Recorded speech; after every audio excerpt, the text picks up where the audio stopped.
এদিকে গত সোমবার জালালিয়া জামে মসজিদ রজডেলে আস-সুন্নাহ অর্গানাইজেশনের উদ্যোগে অনুষ্ঠিত হয়েছে পবিত্র সিরাতুন নবী মাহফিল।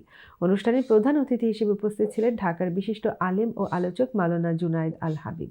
বিস্তারিত জানাচ্ছেন সৈয়দ মিজান। রচটেল আল সুন্নাহ অর্গানাইজেশনের উদ্যোগে অনুষ্ঠিত হয়েছে পবিত্র সিরাতুন নবী মাহফিল। সোমবার রচটেলের জালালিয়া জামে মসজিদে অনুষ্ঠিত হয় এই মাহফিল। অনুষ্ঠানে প্রধান অতিথি হিসাবে উপস্থিত ছিলেন ঢাকার বিশিষ্ট আলেম আলোচক মাওলানা জুনায়েদ আল হাবিবি।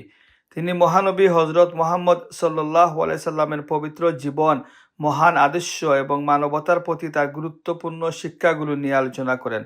মহফিলে রচটেলের স্থানীয় আলেম উলামা এবং বিপুল সংখ্যক ধর্মপ্রাণ মুসল্লিরা উপস্থিত ছিলেন।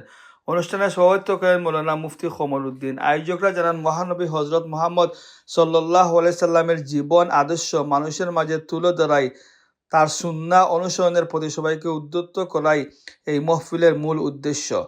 সভা শেষে দুনিয়ার শান্তি কামনা করে বিশ্বের মুসলিম উম্মার জন্য বিশেষ দোয়া পরিচালনা করেন বিশিষ্ট আলেম মৌলানা মোহাম্মদ জুনায়েদ আল হাবিবি। রচটেল থেকে Syed Mizan, channel S, greater Manchester.